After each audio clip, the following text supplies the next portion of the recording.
할렐루야. 우리는 지난주에 더 나은 제사장 예수 그리스도라고 하는 제목으로 하나님의 말씀을 들었습니다. 왜 예수님께서 더 나은 제사장이셨습니까? 한마디로 얘기하자면 이전의 대제사장들이 가지고 있던 그런 연약함, 약점이 없기 때문이셨습니다. 이전의 제사장들은 자신들도 죄성을 갖고 있는 그런 연약에 쌓여있는 제도였기 때문에 하나님 앞에 나아가려면 먼저 자기 자신들이 제사를 드려야 그 임무를 수행할 수가 있었습니다. 제사의 효과도 일시적이었습니다.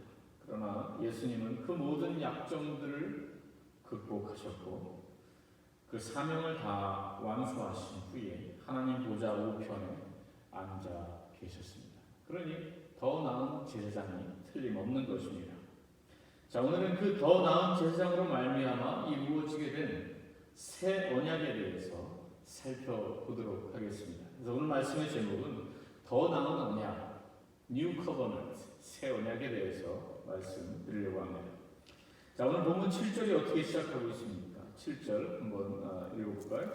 히브리서 8장 7절. 저 첫 언약이 무흠하였다면 둘째 것을 요구할 일이 없었으려니와.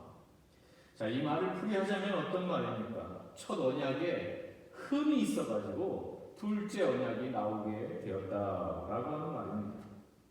자, 그럼 흠이 있던 그 첫 언약은 무엇을 말합니까? 그것은 이스라엘 백성들이 출애굽한 후에 모세가 시내산에서 하나님으로부터 받은 율법, 즉 돌판에 쓰여진 그러한 모든 율법들을 말합니다. 자, 그것이 뭐가 문제였습니까? 자, 모세 시대에 하나님과 이스라엘 백성 사이에 체결된 그 언약의 내용들을 이렇게 보면 그 율법에 하나님의 의지가 다 담겨 있습니다. 정확하게 담겨 있습니다. 하나님께서는 이스라엘 백성들에게 그 율법을 주신 후에 너희는 내게 대하여 제사장 나라가 되며 거룩한 백성이 되리라. 나는 너희들의 하나님이 될 것이다. 이렇게 말씀하셨고 그 말씀을 잘 지키겠노라고 이스라엘 백성들은 하나님 앞에서 약속했던 것입니다. 사실 그 율법에 하나님의 그 흠은 들어올 여지가 없습니다. 거기에 하나님의 의지가 정확하게 다 담겨 있습니다.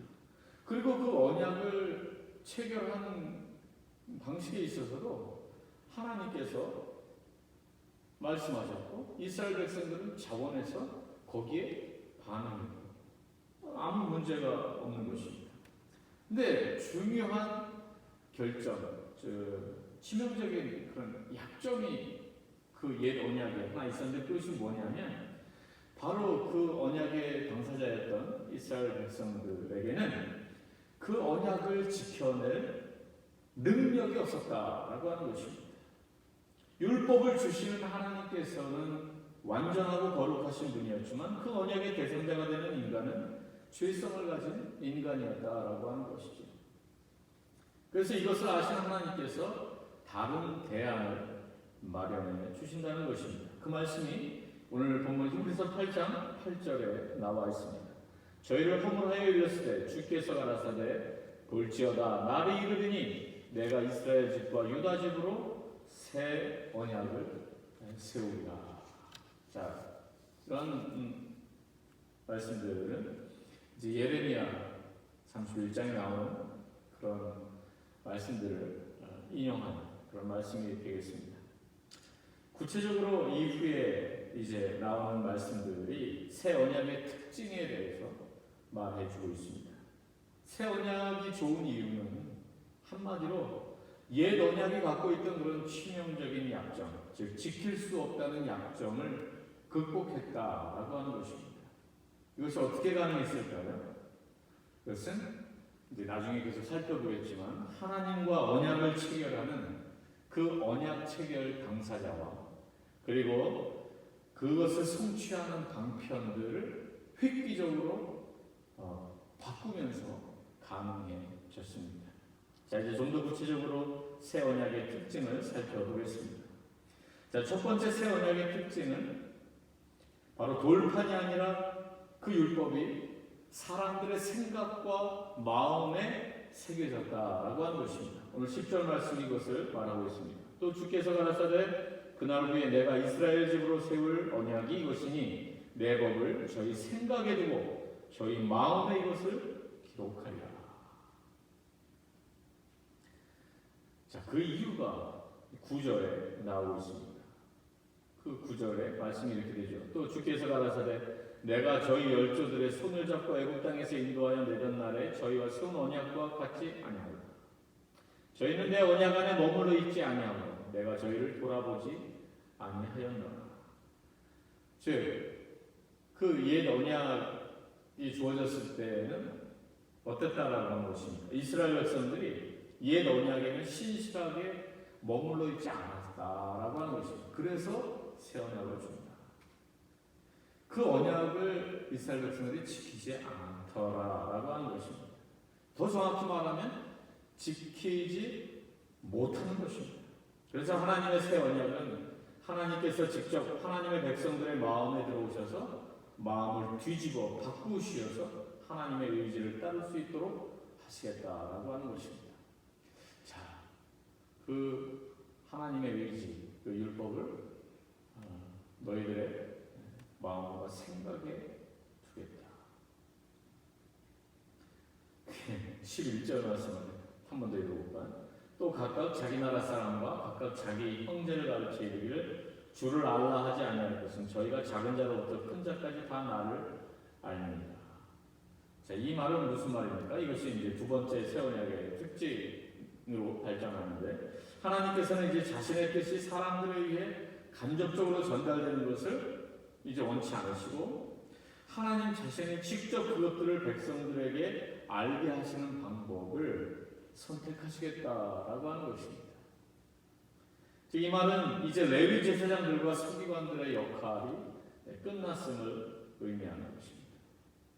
이제 하나님께서 직접 말씀하시겠다라고 하는 것이죠. 직접 전달하시겠다. 여러분, 이것이 어떻게 가능할까요? 이것이 어떻게 이루어질 수 있다는 말입니다. 이것은 바로 성령님께서 우리에게 오심으로 이 약속이 가능해진 줄로 믿습니다. 더 정확히 말하면 이제 예수님께서 이루어 놓으신 그 율법의 완성을 이제 성령님께서 각 사람에게 찾아가 적용하심으로 인간들에게 이런 엄청난 일들이 가능해졌다라고 하는 것입니다. 그래서 성령님의 도움으로 우리는 하나님의 뜻을 알고 또 하나님의 마음을 우리가 느끼고 친히 우리 안에서 하나님이 우리에게 깨닫게 하시고 또 느끼게 하시고 이 모든 것들을 수행하신다라고 하는 것입니다. 하나님의 뜻을 알고 행할 수 있는 능력이 그 성령님으로 말미암아 우리에게 주어졌다라고 하는 것입니다. 예수님께서 이것을 제자들에게 이렇게 예언하셨죠. 내가 떠나가는 것이 너희에게 유익이라. 내가 떠나가지 아니하면 보혜사가 너희에게로 오시지 아니할 것이요. 떠나가면 하나님께서 그를 너희에게 보내시리니 그가 와서 죄에 대하여 의에 대하여 심판에 대하여 너희를 세상을 책망하시리라. 요한복음 16장 7절 8절의 말씀입니다. 그래서 예수님이 이 땅에서의 모든 사역을 완성하시고 하늘로 승천하실 때 우리를 돕는 자 보혜사 성령님께서 이 세상에 오셔서 그리고 믿는 사람의 마음과 생각 가운데 들어오셔서 우리로 하여금 죄에 대하여 깨닫게 하시고 의에 대하여 알게 하시고 심판에 대하여 책망하시는 이러한 일들이 가능해졌다라고 하는 것입니다. 오순절 사건 이후로 성령께서 믿는 자의 마음속에 들어오셨기 때문에 이 모든 일들이 가능해진 줄로 믿습니다. 그래서 고린도후서 1장 22절 말씀에는 하나님이 우리에게 인치시고 보증으로 성령을 우리 마음에 주셨느니라. 할렐루야. 하나님께서 성령을 우리 마음에 주셨다. 하나님께서 마음에 오셨습니다. 예전에는 작동법이 너무 복잡하고 어려운 전기차를 우리가 받았다고 생각해 볼 수 있습니다. 받아서 시동은 걸었는데 어떻게 이걸 운전할 능력이 없는 것입니다. 달리지도 못하고 그냥 붙들고 있는 것입니다. 그런데 이제 하나님께서 성령님을 보내주셨어요. 성령님께서 직접 내 옆에 앉아 계십니다. 그래서 내 운전대 옆에서 나에게 다 알려주시는 것입니다. 여러분, 이게 얼마나 좋은 일입니까? 이게 기막힌 비유 같아요. 예전에는 작동법을 모르는, 그리고 내가 이게 달릴 수도 없는 차, 그걸 받아서 시동만 걸고 있었는데, 이제는 하나님이 내가 운전할 수 없다는 걸 아시고, 내가 달릴 수 없다는 걸 아시고, 성령님께서 직접 운전석 옆에 앉아서 하나하나 일일이 가르쳐 주시고, 목적지까지 잘 갈 수 있도록 이 운전대 옆에서 성령님이 도와주시는 이러한 일들을 행하셨다. 할렐루야! 이게 얼마나 좋은 일입니까? 여러분, 이게 좋을까요? 나쁠까요? 이게 둘 다 할 수 있습니다. 어떤 사람한테는 이것이 상당히 부담되는 일일 수 있는 것입니다. 언제 부담될까요? 말씀대로 살지 않으면 괴로운 것입니다. 내가 그 율법에 눈을 감아버려도 내가 뭔가 제대로 살지 않으면 성령님께서 내 안에서 계속 나에게 부담을 주시고 말씀을 하실 수 있다는 거죠. 여러분, 내비게이션을 켜놓고 운전해 보신 적이 다 있으실 겁니다. 그런데 우리가 길을 잘못 들었습니다. 목적지를 이렇게 입력을 해놓고 내가 엉뚱한 길로 가고 있으면 그 내비게이션, 아가씨 목소리인지 아줌마 목소리인지는 모르겠지만 계속 얘기합니다. 유턴 하셔서 돌아가라고, 랩턴 하셔서 다시 돌아가라고, 이 다른 길로 접어들으라고 계속 얘기합니다. 시끄럽게. 네? 그래서 꺼야 되죠. 그런데 이제 성령님께서 우리 안에 들어오셔서 우리에게 계속 그렇게 말씀하실 수 있다. 에베소 4장 30절 말씀에 뭐라고 되어 있습니다. 하나님의 성령을 근심하게 하지 말라. 그 안에서 너희가 구원의 날까지 인치심을 받았느니라. 하나님의 성령을 근심케 하지 말라. 요즘에 주일날 예배를 안 드리시는 분이 많은 것 같아가지고 제가 좀 염려가 많이 되었습니다. 그런데 제가 기도를 하나 드렸어요. 그리고 하나님께 많이 맡기고 있습니다. 설교하는 제 안에 계신 성령님과 또 설교를 들으시는 여러분 안에 계신 성령님이 동일하십니다. 그리고 이 설교를 듣지 않으시는 그런 성도님들 안에도 믿으시는 분들 안에 성령님이 계시겠죠. 그러면 그 성령님께서 일하시지 않으시겠습니까? 우리가 기도할 때 성령님이 일하실 것입니다. 어쩔 수 없는 분들은 성령님도 일하실 것이고, 신앙에서 지금 멀어지고 있는 분들은 성령님께서 계속 마음에 부담을 주시고, 그리고 뭔가 성령님께서 일들을 일으키시겠죠. 우리 그것을 믿습니다. 그러니까 거기에 대한 확신이 왔습니다. 우리가 분명히 알아야 될 것은 성령님이 오신 것은 근심만 하려고 오신 것이 아니다라고 하는 것이죠. 하나님 말씀대로 살게 하려고 오신 것입니다. 그래서 우리는 기도를 통해서 성령님, 우리를 불쌍히 여기시고 성령님께서 친히 그 사람 속에 들어가 역사해달라고 기도할 수 있는 것입니다. 만약 하나님께서 우리가 율법을 지키게 하시려고만 하신다면 하나님이 하실 수 있는 방법은 너무나 많습니다. 하나님의 열심이, 하나님의 고집이 사람의 열심과 사람의 고집을 능가하십니다. 꺾으십니다. 예를 들어 보겠습니다. 나쁜 말을 퍼뜨리는 사람이 있다면 하나님께서 금방 입이 휙 돌아가게 만드시고, 모든 마약이나 술을 마시는 자마다 복통으로 밤에 잠을 한숨도 못 이루게 만드시고, 예배 시간에 교회 오는 길이 아니라 엉뚱한 길로 운전하고 가는 차들은 다 타이어가 펑크가 나게 만들고, 여기까지만 하겠습니다. 뭐 이런다면 모두들 하나님의 말씀을 지금보다는 훨씬 더 잘 지키지 않겠습니까? 아니, 지킬 수밖에 없겠죠. 겁이 나가서. 그러나 하나님께서는 우리가 두려움으로 하나님의 율법을 지키는 것, 어쩔 수 없어서 그냥 겉으로만 그런 지키는 그런 것을 원하지 않으셨습니다. 하나님께서는 우리의 마음을 원하셨고 우리와의 친밀한 사랑의 관계를 원하셨던 것입니다. 아멘. 예. 그래서 하나님께서는 우리 마음에 하나님의 법을 새기고 성령님을 돕는 자로 보내셔서 계속 우리에게 하나님의 사랑을 표현하신 것입니다. 우리가 정말로 하나님의 사랑에 감격해서 기쁨으로 자원함으로 하나님을 향한 그 마음을 표현하고 헌신하고 하나님을 예배하기를 원하시는 것입니다. 여러분, 오늘의 이 깨달음을 삶에 어떻게 적용할 수 있을까요? 여러분, 하나님 안에서 하나님이 주신 이 선물을 누리십시오. 다만 하나님이 주신 그 선물, 그 풍성한 은혜를 방종으로 나아가게 하지 말고 우리가 내 연약함을 주님 앞에 내어놓으면서 하나님을 의지하고 성령님을 의지하는 것입니다. 예를 들면 이런 것이죠. 하나님께서 요즘 기도하라는 부담을 주고 계시는 우리 성도님들이 분명히 계실 것입니다. 그런데 그런 부담은 있는데 선뜻 내가 결심도 못하겠고 자신도 없는 분들이 많이 있습니다. 우선 이런 분들이 이 말씀을 기억하는 것입니다. 로마서 8장 26절 27절 말씀이죠. 이와 같이 성령도 우리 연약함을 도우시나니 우리가 마땅히 빌 바를 알지 못하나 오직 성령이 말할 수 없는 탄식으로 우리를 위하여 친히 간구하시느니라. 이것을 우리가 기억하는 것입니다.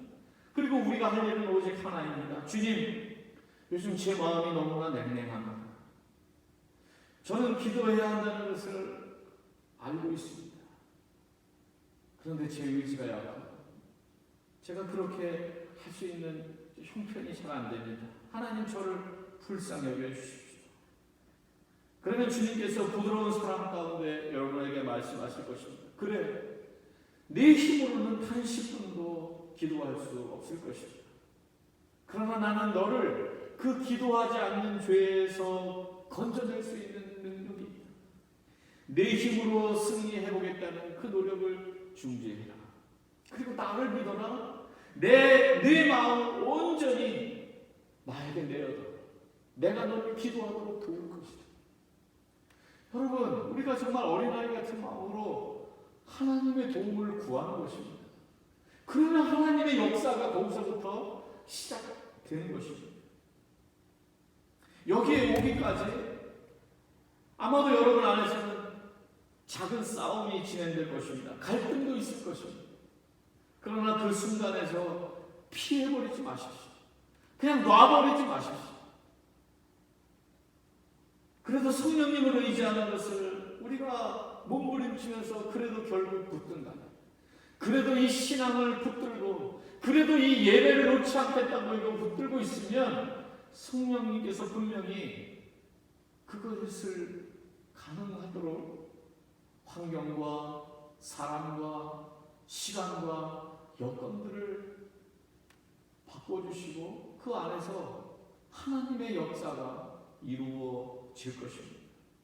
항상 기뻐하는 것도, 범사에 감사하는 것도, 우리가 누구를 용서하는 것도, 그리고 하나님의 나라를 위해 헌신하는 것도 다 마찬가지입니다. 우리의 의지로, 우리가 가진 자원으로 할 수 있는 것이 너무나 작습니다. 우리가 할 일은 어린아이처럼 성령님을 의지하고 그분의 인도하심을 따라 한 걸음씩 순종하며 나아가는 것입니다. 그럴 때 하나님이 오늘 힘을 주셔서 또 내일도 할 수 있게 하시고 내일 힘을 주셔서 또 모레도 할 수 있게 하시고 그렇게 우리의 인생을 채워 나가는 것입니다. 그렇게 우리의 신앙 여정을 걸어가는 것입니다. 어떤 분들은 이야기합니다. 왜 하나님은 처음부터 새 언약을 주시지 율법으로 뜸을 들이시다가 나중에 주십니다. 그런데 가만히 생각해 보십시오. 여러분, 하나님께서는 처음에 가장 좋은 에덴 동산을 이미 우리 인간들에게 주셨습니다. 아시죠? 그런데 그것을 누릴 만한 그릇이 안 되었던 것입니다. 그래서 하나님께서 계획을 다시 처음으로 돌아가서 큰 그림을 세우셔서 점진적으로 그 계획을 차근차근 진행해 가시는 것입니다. 중요한 것은 하나님은 어제나 오늘이나 영원토록 동일하십니다. 그분의 성품은 변함이 없으십니다. 그분은 늘 신실하시고 그분은 늘 그 자리에 계십니다. 다만 우리의 문제입니다. 그래서 우리는 환경의 어려움 속에서 우리가 해야 될 일은 우리의 그릇을 키우는 것입니다. 지금은 우리가 인내하며 신앙을 지켜야 할 때입니다. 이 때를 잘 통과해야 더욱 균형 잡힌 그런 신앙인, 성숙한 신앙인이 될 수 있을 것입니다. 우리가 인생을 살아가다 보면 전반에 걸쳐서 배워야 하는 그 때가 있습니다. 초등학교 때 그 반드시 배워야 되는 거 있고, 유치원 때 유치원에서 꼭 배워야 되는 것이 있습니다. 말을 배워야 하는 때가 있고, 예절을 배워야 하는 때가 있고, 고난을 배워야 하는 때가 있는 것입니다. 다만 우리 하나님께서는 그 순간순간 그 과정 속에서 하나님은 우리를 빚어내고 계신 것입니다. 점진적인 계획 속에서 하나님은 역사를 끌어가고 계시고 하나님은 우리 개인의 인생들을 인도해 가고 계십니다. 자, 그럼 저자는 왜 이런 새 언약에 대해서 이렇게 히브리서 8장에서 이야기하고 있는 것입니다. 유대 기독교인들이 지금 훨씬 발전되고 형체가 더 명확해지는 그런 실체가 주어졌는데 다시 옛날에 그 어두운 그림자가 좋다고 다시 돌아가려고 하니까 그것을 알려줘야 되겠다고 생각한 것입니다. 마지막으로 세 번째 그 새 언약의 특징이 무엇인지 아십니까? 12절에 나오고 있습니다. 내가 저희를 긍휼히 여기고 저희 죄를 다시 기억하지 아니하리라 하셨느니라. 여러분, 이 새 언약이 가져온 축복이 무엇입니까? 그것은 바로 하나님의 용서입니다. 옛 언약은 그것을 지키지 못하는 인간의 죄성으로 인해서 하나님의 그 축복에서 사람들이 벗어날 수밖에 없었다면, 이 새 언약에서는 하나님의 약속이 현실화되어가지고 하나님은 우리의 하나님이 되셔서 영광을 받으시고 우리는 그분의 백성이 되어 한없는 복을 받게 된 것입니다. 이 모든 것이 가능하도록 목부려 피 흘려 그것을 성취하신 분이 바로 예수님이십니다. 폐기 처분된 그 낡아벗게 된 옛것으로 다시 돌아가겠느냐, 예수를 버리고 다시 그 율법으로 돌아가겠느냐, 그럴 수 없다라고 하는 것을 피를 토하는 심정으로 이 히브리서에서 다시 그 유대 기독교인들에게 증거하고 있습니다. 사랑하는 성도들, 오늘날 우리의 삶에서 우리가 붙잡아야 될 분은 진정 누구입니까? 예수 그리스도이시고 이미 예수 그리스도를 통해서 우리에게 주어진 이 놀라운 축복, 성령님이 내 안에 계시고 성령님께서 감동 주시고 성령님께서 인도하시는 그것에 순종하며 따라가는 것이 가장 복된 삶이 아니겠습니까? 기도하겠습니다. 하나님 아버지, 옛 언약 속에 갇혀있던 우리들을 새 언약으로 해방시키시고 우리를 자유케 하신 하나님을 찬양합니다. 오늘도 그 자유함을 누리게 하시고 우리 안에 계신 성령님과 우리가 늘 교제하며 깨닫게 하시는 그 죄와 또 사모하게 하시는 그 의, 그리고 앞으로 다가올 이 세상의 마지막 때 그것들을 성령님이 가르쳐 주시는데 우리가 잘 분별하여 우리가 온전히 하나님의 것으로 또 하나님의 기쁨으로 살아가는 죄를 되도록 인도해 주시옵소서. 감사하며 예수님의 이름으로 기도하옵나이다.